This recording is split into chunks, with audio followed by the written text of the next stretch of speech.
l'unité nationale s'impose plus que jamais comme une exigence fondamentale.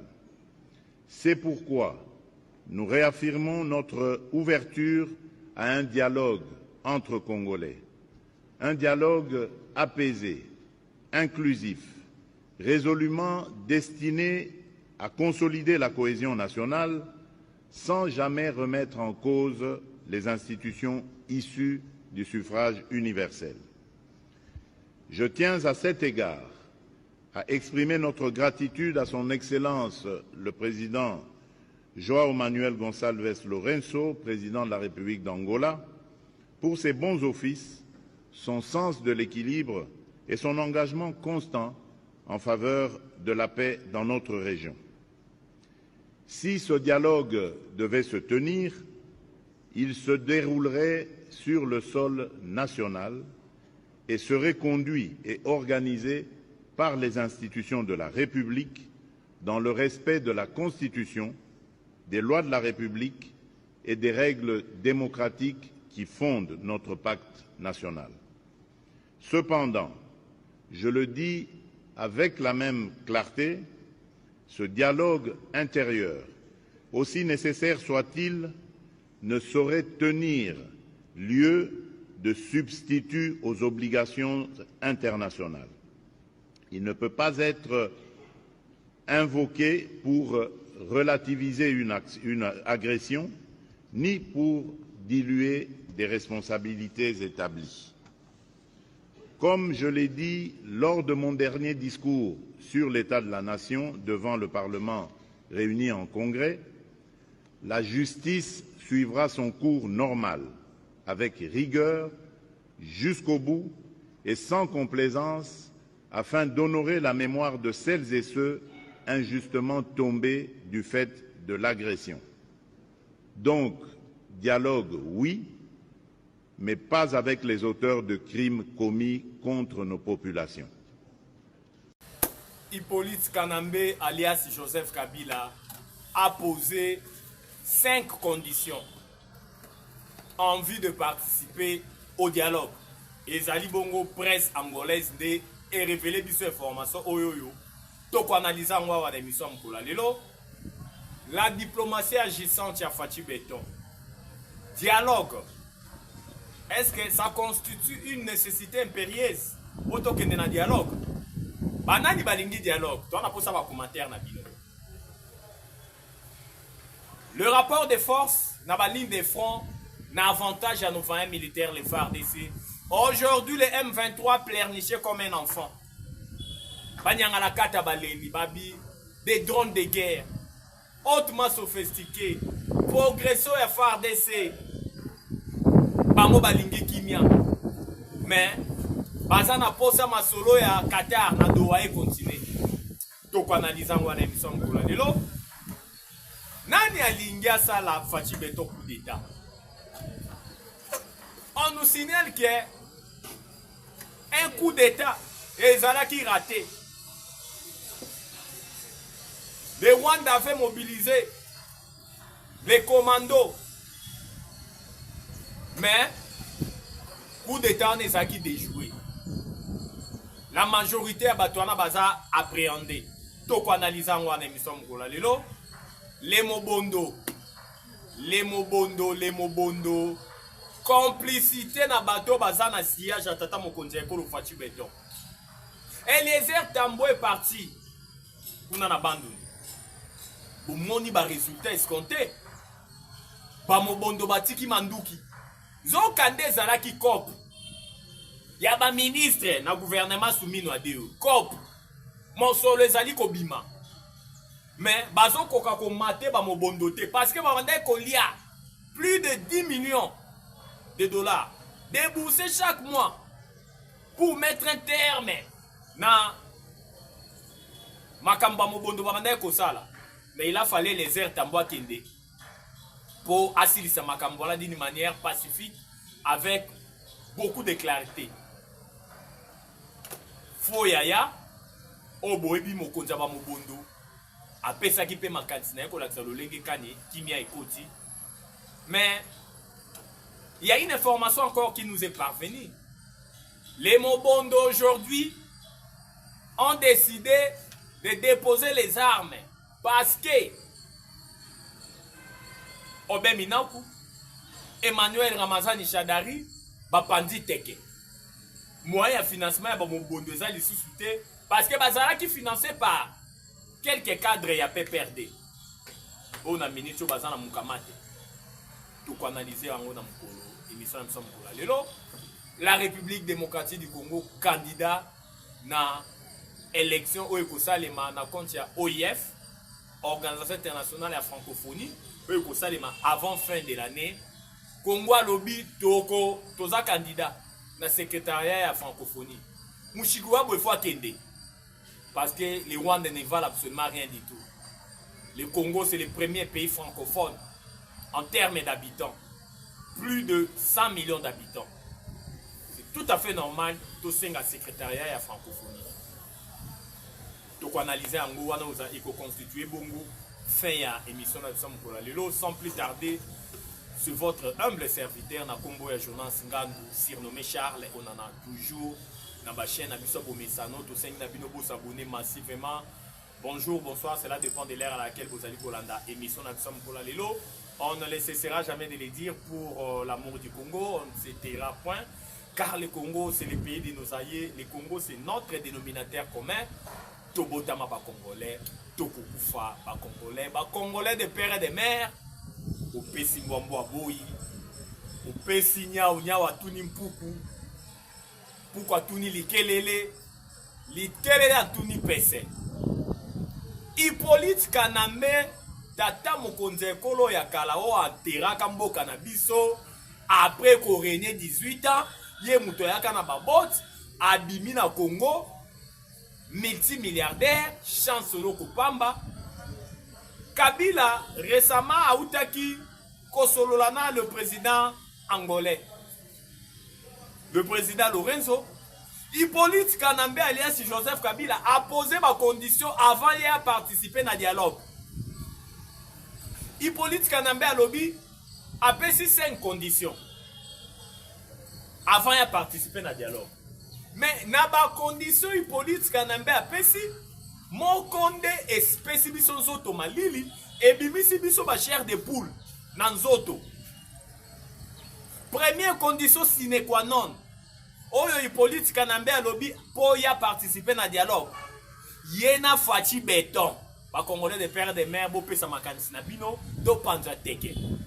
Alobi Yena Fachi Béton. Il faut ba kangama na bureau moko. Muto zalate. Ba porte non surtout e kangama. Ba porte non surtout e kangama. Ba solo la kaka bango mibale na Fachi Béton. Basolola muto azala na kati te. Mais tangu toyoki yango tolobi mais Hippolyte Kanambe aza na intention nini bakanga makaba ngo mibale na Fachi Béton na kati ya bureau muto azala te. Première condition sine qua non. Boyebi ke Hippolyte Kanambe alias Joseph Kabila azalaka azali bien formé hein. Bien formé. Aza militaire. Boni a kendo kokanga mana Fachi Béton na bureau moko. Boni. Ezola ete ke aza na ba intention mabe. Mais ami kosa na te Fachi atonda. Na kati comme libanda. Costaud Béton. Deuxième condition lobby Fachi face à la déclaration solennelle. Ya kolobela makambo ya dialogue. Mokili mobimbe yoka. Troisième condition le bioté. Ba relaxer, ba cadre na non surtout peu perdre bakangi. Batika bango. Loko là ba grand financier ba mobondo, loko là ba Shadari, na ba Obé Minaku, batika bango. Quatrième condition le bioté. Pour tout nenge zali boy, il faut ba réhabiliter parti na PPRD. Vous voyez que PPRD est suspendu. Et qu'on est sur toute l'étendue de la République. Il y a le biba fungola, activité à PPRD, réhabiliter PPRD. Dernière condition est Hippolyte Kanambe, alias Joseph Kabila to ben 5e condition. A l'obiote, bien na inyo soyo, babebisi selon ya lobi eza force du progrès que ça soit na Kingakati que ça soit na bagelem babongisela ye yango barépare yango pour y assister na dialogue. Hippolyte Kanambe alias Joseph Kabila, l'homme du passé, il a géré ce pays pendant 18 ans, il a enterré notre pays, le Congo. Le chef de l'État, Fatou Benton, vient de déterrer le Congo là où notre pays était enterré.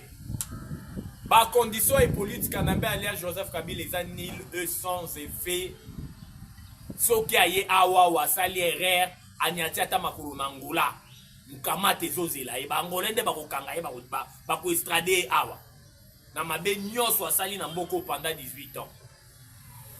Pour ne pas s'éterniser dans les conditions ils ont posées par Hippolyte Kanambe alias Joseph Kabila, toqué dans le rapport de force dans la ligne de front. Par contre, on a des pères et des mères. Et c'est bon, on va aussi les cerveaux. D'abord, tu as rappelé Bino, dans Angola, date il y a le 18 février. Ils ont dit bon date oyoyo, médiation angolaise est proposée dans le gouvernement. Na banyangala 4 LM23 qui est tout ça la cessé les faits. Mandouké beta les suscité le 18 février. Gouvernement la biso a lobby déjà io mais banyangala 4 on a LM23 na armée rwandaise ba lobby ba yebité ba informité. Ba aussi di ça. Toké maintenant na ba ligne de front. Petit Minjenje kuna na Walikale bombardé armée rwandaise Mangweri na Mbangweri.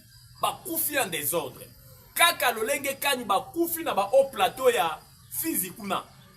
Vous savez qu'on a découvert à peu près 500 corps. Il y a des forces spéciales rwandaises. Tangu, nos drones de guerre hautement sophistiqués et bombardés qui va point zéro pour nous plein à Ruzizi. Zokande ba militaire rwandais ba kota ke belé misu ba batama ki na bangomba. Mais ba betama ki en désordre. Beaucoup d'entre eux ba koufi. Ba corps et outils, bah où tu peux découvrir bah corps, oh et comme il y a des gens dans l'état il y a décomposition très avancée, dans façon où vous n'aurez même pas l'idée. Yango bomoni le lenge kani, le phare de ces bazars pour continuer pour exercer toujours de très fortes pressions, Minembo centre récupéré, Turané au bar, Red Tabara, Mbangweri na Mbangweri, bazo kima désordre, Moïse Nyarugabu, docteur na makambo tali bitumba. Pour l'intérêt il y a Rwandais, étant donné que c'est un Rwandais. Guy Malela, Milelo na Milelo. Au moment où je vous parle, l'armée est en train d'avancer. L'armée continue sa progression. Plus question de repli. Étant donné que Baïbou, Bozo Waka Baïbou, bah Congolais de père et de mère. Baïbou, Bazali Kosala Moussala. Baïbou. Tango Bozo, tout n'a biso, mais Baïbou, on va bazabanani.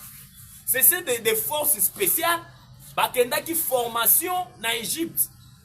Vous vous souviendrez des Congolais de père et de mère tant que Fatou Benton a attaqué ma colonie en Égypte. Tant que Yamba qui va Congo Magno va pona Égypte loko la seconde patrie na bango, la diaspora. Des Congolais vivant en Égypte. Le chef de l'État avait pris langue avec eux. Le chef de l'État a informé que bango est à lobby et ça na ba soldat na biso bazola na formation en Égypte. Ba soda wana nde gouvernement tu peux faire appel na bango o to bengi Baïbou bango nde bazali ko abattre un grand travail na est au moment où je vous parle. Depuis que Baïbou va intervenir na bitumba est, vous comprendrez qu'il n'y a plus de repli stratégique. Même la population aza ébahi. Alors mais boni armée azali obeko progresser. Repli ezali sous-souté. Repli ezala ki po banguna baleka ke belé. Ba officier supérieur ba généraux nyonso ba vu mukamate ba kangami lokola banda Yuel ba Chiwewe ba Fantumba Bwamunda masolo a repli ezala ki ndepa na bango une fois ba moni armée linge progresser te repli stratégique pour permettre à l'ennemi de s'organiser en vue de lancer des contre-offensives. Mais tu comprends mon modus operandi na bangoana, raison pour laquelle vous allez comment dans le lenge kani Baïbou. Encore Baïbou so Baïbou va lancer offensif. Ba commandant la bango tu ba kangaka chombo. Yoka biloko yo. Ba commandant la bango tu ba kangaka ba chombo. Balobi to yoka mutute to avancer parce que ba très ba leke belé. Tant ba zali ko kangaka chombo wana ba avancer. Ko beta monguna. Armée rwandaise Mangweri. M23 Mangweri. Nani Turanero Mbangweri, Red Tabara, n'en parlons même pas. 100 mètres Makoloti na Likos. Tu es ça qui va aussi 30 ans de guerre, ça suffit. Plus de 10 millions de morts, ça suffit. Plus de 500 000 femmes violées, ça suffit. Plus de 110 000 hectares dévastés, ça suffit. Ça doit prendre un terme. Le côté yaka toujours na sincère. Le côté yaka toujours na sincère. Vérité yaka na malembe. Lezo na escalier. Titango ekokoma. Yango bomoni lolenge kani. Petit. Nini. Minjenje kuna na Walikale. Bombardé. Le M23 vient de communiquer aujourd'hui. Leli. Balobi bango balingi kimia. Balingi tozonge la processus ya dowa. Mais gouvernement lingi nini. Gouvernement lingi kaka gane bitumba. Na manduki. Bango balingi lisusu te bakobunda te. Nanga se annonçaki déjà fin bitumba. Mais Fatia lingi nini. Gouvernement lingi nini. Aussi dit yango. Le bana yango Gilles César. C'est lui qui vit la paix. Prépare la guerre. Aussi dit yango. Yango bomoni lolenge kani. Par rapport de force dans la ligne de front, non, ça a changé. Voilà, non, surtout, ça n'a pas battu. À part Baïbou, ils ont dit bon, Blackwater. Yakobo Bezali suscité. Maria Moyindo, ils ont dit qu'au Kamba, mais pas Eric Prince. Des Blackwater, des paramilitaires commandos américains. Bangon de Bazali Kosala Moussala Kuna. Avec des armes, avec des armes, ils ont la technologie, mais vous n'aurez même pas l'idée. Yango Bomoni Lolenge Kani. Tout ça est salié par rapport de force échangées. Tout ça est salié armée rwandaise a continué à perdre plusieurs militaires, plusieurs veufs orphelins en Rwanda. Tu sais ça qui bango. Bakosi di sa yango. Année 2026, c'est une année de la Renaissance. C'est une année au Bitumba aussi là. C'est une année au Congo à Koka Moussabat. Les gens seront estomaqués, les gens seront ébahis, les gens seront écœureux. Na mayo et pour ça les mana année ya Renaissance au Dubengi. Année 2026. Pour ne pas s'éterniser dans Lulenge Kani, Banyanga la 4 armées rwandaises, Naba supplétif, Naba le M23, Naba Turanero, Naba Red Tabara, Bazaliko, Beta Mana partie orientale, Yambo Kanabiso, Tokei, maintenant na Maïmatali, phénomène Mobondo. Phénomène Mobondo, c'est un phénomène créé par Hippolyte Kanambe alias Joseph Kabila. Tata Mokonze Ekolo Yakala. Pour déranger, pour déstabiliser la ville-province de Kinshasa. Mais ils ont lamentablement échoué. Eliezer Tamboué, vice-ministre délégué à défense, mes éloges. Na Moussala qui toko papo zali kusala. Depuis Mobondo, Babanda Baventir na bango. Tout le monde ministre est mon côté. Agnati Makolo na ye. Nabisiko Eliezer Agnati na ba fin fond. Les sika ba quartier général ya ba Mobondo ezali. Tomona ni Guy Mwadia vite Agnata Makolo kuna. Tomona ni ministre intérieur. Chabani Luko Agnata Makolo te. Tomona même ta première ministre madame Julie Tourouka Soumino Agnata Makolo te. Mais Eliezer Tamboué, vice-ministre de la Défense, délégué, il a montré de quoi il est capable. Il est allé là-bas s'imprégner de la situation. Il a pris langue avec les Mobondo. Il a convaincu les Mobondo afin de déposer les armes. Chose faite. Vois-tu, béton? Eliezer a mérité à la vice-ministre, si c'est délégué, quelque chose comme ça. Oh, ils attendent un cadre juridique, mon côté. Azo mérité en côté. Eliezer Azo mérité à la table ministre, il y a intérieur, Azo mérité à la table ministre de la défense, vice-ministre était. Oh, Eliezer a sali dans l'espace à Grand Bandou. Dit jamais vu. Il a risqué d'abord sa vie. Il a dit non, je dois aller sur le terrain. Je dois aller m'imprégner de la situation. On doit mettre un terme avec les histoires de Mobondo. Mais lorsque Eliezer Tamboué a accueilli Kuna, des révélations en révélation. Fati Béton. Nazo Zongi Sayon a prophétie à Mohamed Sanoko. Un prophète ivoirien. Oh, il a prophétisé na début 2025. Koye Bissawe teke. Kolo Azola Kisangai.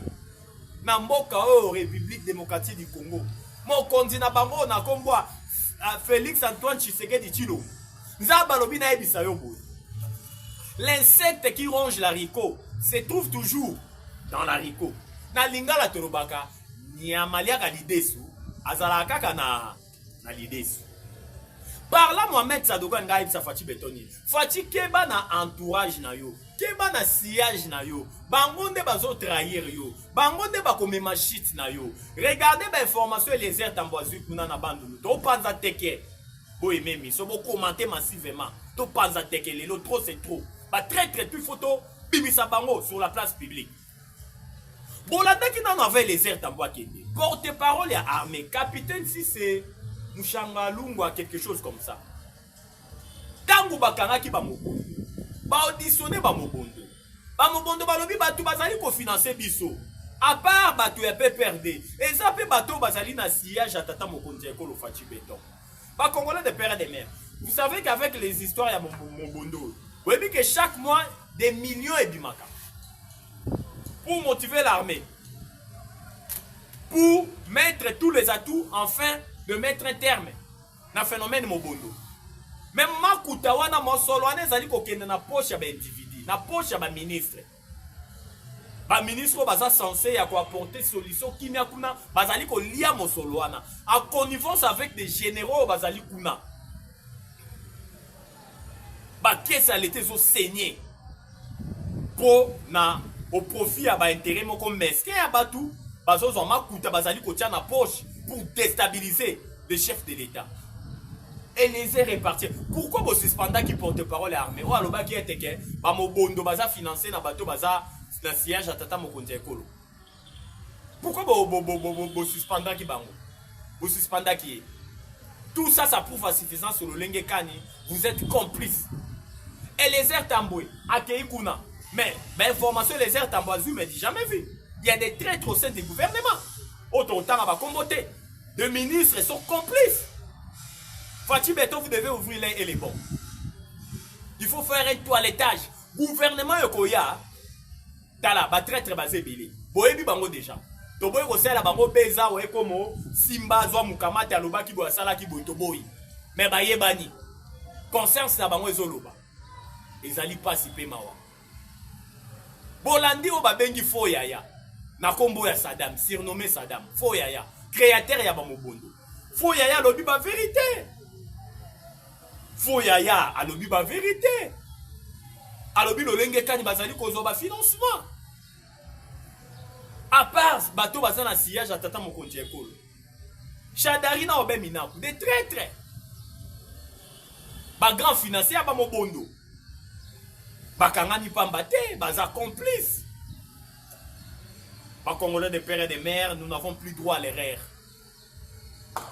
Nous n'avons plus droit à l'erreur. Époque à côté là, traître, bazali ko trahir mot qu'ils ont déjà révolu. Cette fois-ci, il faut répondre coup sur coup. Traître, à la place il faut bâtir. Même Bible lobby, le salaire du péché, c'est la mort. Traître, à mérité qu'on vivre été. Traître, à mérité qu'on vivre été. Traître, à mérité à répondre à la traîtrise naïe. Bakatele bambano. Na ba pays arabe, on va traite. Ba les gars na pendaison. Ba les gars na pendaison. Ba ko tia maman singa na munena wavuma na kingo. Ba dembi qui puis à traîtrise yango. Mais biso na Congo comme soki bosali boye état de droit. Droit de l'homme. Non, en tout cas on doit mettre un terme à la aventure wana. Tout le monde a s'asseoir zo boma kuna. Azoboma kuluna na brasser ça insulté hein. Ça soit zoboma mais tout le monde ici ko ba droit de l'homme était women watch kende na brasat. Hein women watch. Botika biloko wana. Botika biloko wana. Donc bref en grosso modo le chef de l'état Fachi Beton vous devez ouvrir les bons face à bateau baza zinga na yo. Baye li chop chop, baye li makuta. Baye li vision na yo te. Même ba cadre ide peso baza na gouvernement. Miyibi. Tout la vérité. Des voleurs. Bato sérieux bazate. Miyibi. Bozo rendre tata mokonzi ekolo mauvais service. Mauvais service na ki muyibi bozo sala. ba commissionnaire, ba détournaire. Et ça passe mawa. Plus rien ne sera jamais comme avant. Fati ezaka la te faut tiara ba cadre, il dépêche pour ça ba ministère. Tia bato baza compétent, o baza na compenser, o baza na passer à Congo, oyo bazali ko travailler pour la vision le peuple d'abord, na le salut du peuple la loi suprême. Quand la biso ba ventiler au te bozo zo bango soki wapi, bazo pour na ko yiba, kozo msamboka sima. Tolingi bato baza na probité morale ya malunga, o baza droit. Tolingi mi yibité, parce que ça n'est de trop, ça doit prendre un terme. Yango bomoni lo lenge kani kaka ndenge to chukoloba tata mokonzi ko le fort fungola miso. Il doit ouvrir l'œil vraiment et les bons. Et les airs tamboués, les airs tamboués, mes éloges. C'est ça. C'est ça ce que nous voulons. C'est ça ce qu'on attendait de vous. On savait qu'avec les airs tamboués, la taliba descente et les airs tamboués. N'est-ce pas ça grand bande?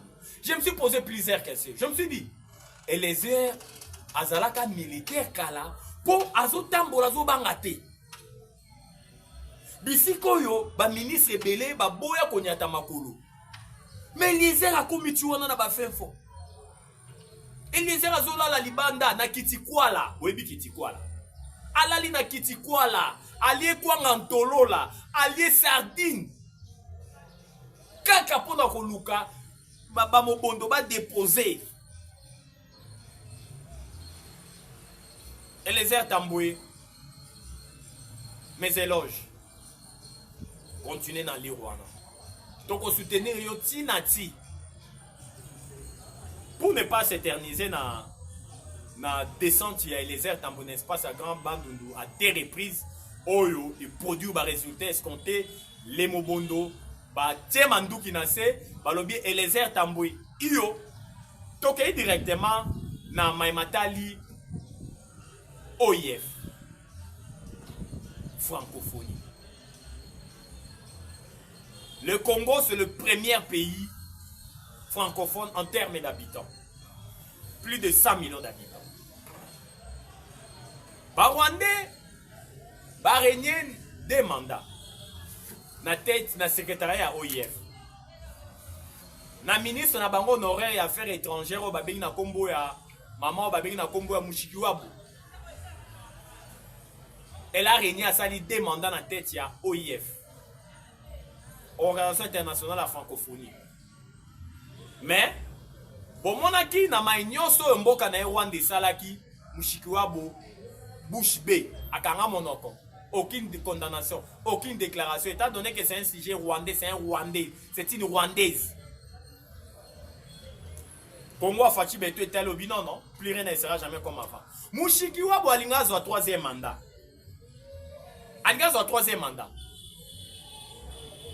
Donc il y a qui peut avoir la secrétaire générale à OIF. Fachi Beto lobi, non, Mushikiwabo a 3e mandat.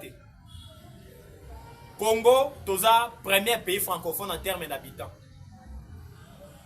Biso photos de francophonie. Secrétariat na ngwezo na maboko ba congolais. Bota la même bagé africain to elekiawa ya francophonie. Mushikiwabo absente. Alobi ote Congo etindala une invitation te ya on a quitté. Tout ça parce que bazana ba agenda caché. Na maître na les sanguinaires Paul Kagame na ba Macron. Cette fois-ci, la République démocratique du Congo a dit NON. Plus rien ne sera jamais comme avant. On est tous candidats. Congo a candidat dans le secrétariat général à la francophonie. Aux élections avant fin de l'année.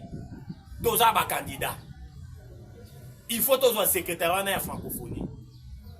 Et puis au moment où je vous parle, plusieurs pays francophones vont soutenir la candidature dans Bissau. S'il s'avère que tu réussir à cause du secrétariat à la francophonie, tu le moins dans OIF. Tolongwe na OIF. Tolongwe na Organisation internationale la francophonie. Totike la roba français, toke na biso na anglophone. Tolongwe. Parce que candidature na biso déjà, la majorité des pays francophones va prouver en nous. Balobi iyo, Congo yondo zali ko mériter au diriger secrétariat à OIF. C'est pas un petit pays comme le Rwanda, un pays de 1000 collines. Avec une superficie de 26 000 338 km², un petit pays. Oyo aura langue officielle les Kinyarwanda. Mais le fait que les Français sont redevables à l'égard des Rwandais dans l'opération turquoise, parce qu'on peut savoir en francophonie. Secrétariat francophonie, plus rien ne sera jamais comme avant. Yango Bomoni Lolenge Kani, le chef de l'État, Fachi Beton, alors oui non. Congo, il faut reprendre place dans les concerts des nations.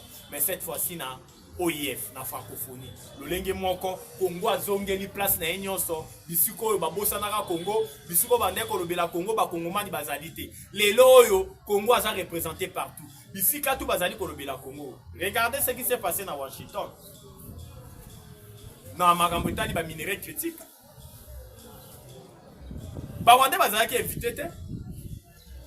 Pour les Américains, Rwanda c'est un pays de 1000 collines, ba minerai. Ba minerai tout ba Rwanda bazora ba iba na Congo. Pas ko bengisa ba Rwanda ba bengisa ba pays beli ba Kenya ba nani, mais ba Rwanda ba bengisa ba ngote. Isolement diplomatique. Oh Kagame azali ko Sibir. Asphyxié aux abois paiement. Mais encore route na mwana elaka. Akute na poudre de la mort ya Fachi Beton. Mon konjo azana mandat mana mission pour notre pays. Pas aussi les cerveaux. Yango Bomoni Lolenge Kani. Kagame Gimalela. Kagame est en train de pleurnicher comme un enfant. Kagame avait voulu congoliser la guerre de l'Est. En invitant Hippolyte Kanambe et Joseph Kabila à mener ma consultation. Mais il s'est rendu compte que il ne saura pas. Diplomatie agissante chez Tshisekedi. Et là, Kisi, Kibondo Kinaena Mokili Mokimba. Bref, année que Mbisika tout bapé ça quand même au solo.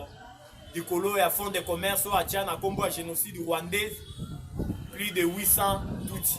Au Baboumara Bango dans les années 1994. Au Mokili Mokimba que la MAOZO PCM Akuta. Du colo à diplomatie agissante à Fachi. Bambo Kana tout bapé la Makuta. Azorali Souté. Autant la même budget rwandais à 2026. Un budget de 4 milliards. Un pays pauvre comme le Rwanda.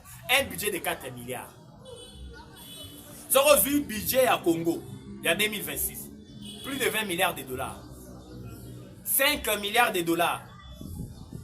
Bâti à mon défense, bâti à armée. Tala le lenge kan ba militaire na biso bazaki na sai na motema. Tango ba recevoir ba prime na bango. Militaire à lobby depuis na côté armée na sala 18, na sala 14 ans. Na tika n'a jamais reçoit prime au-delà de 300 dollars. Les Wazalendo hyper motivés. Bazum Makuta ya Malonga, prime ya Malonga, sans côté le meilleur, sans côté salaire. Babengi Fachi Balobi Fachi Ozali patriote. Les sauveurs de la République démocratique du Congo Fachi Beton. Yango biso tolobaka. Fachi azana mandaté. Fachi Beton azande na mission. Desi bango ba aussi di sa yango. Yango bomoni Lolenge Kani. Motivation ça totale. Francophonie, ba mataba kita. Tozo francophonie. Secrétariat francophonie, ils ont mérité et il y a la République démocratique du Congo. Parce que le Congo a tous les atouts pour prendre le secrétariat de la francophonie. Il y a au Bengana Mushikwa, Boyoyo, Rwandais, Oyoyo, Mboka ba sanguinaire, au Babombiso pendant 30 ans, plus de 10 millions de morts, plus de 500 000 femmes violées, plus de 110 000 hectares dévastés. Mais ici, 42 Torobaka, Chikicha, Tcha Tcha, Yakoloba, Ezalake Bile, oui bien de ma chaîne à Bissou Ezali Kamwangoka. Torobela qui va siger et Bile, Tolaki Simno Lulenge Kani, Baktualita Mboka na Bissou Ezali Koleka. Mais boy ba ete ma chaîne à Bissou Ezali Kamwangoka. Pona lelo to sukia wa tokoya lobi kuna. Kotak samno Lolenge Kani Mboka elalaki, kotak samno Lolenge Kani Mboka la mukaki, potoloba pona bolingo à Congo jamais tokanga munoko car le Congo c'est le pays de nos alliés, le Congo c'est notre dénominateur commun. Tobotama ba congolais, tokokufa ba congolais. Numéro na biso zali plus 243 89 77 525 44. Plus 243 89 77 525 44. La patrie ou la vie. La patrie ou la vie. La patrie ou la vie, nous vaincrons, j'ai dit et je vous remercie. Ciao, à la prochaine.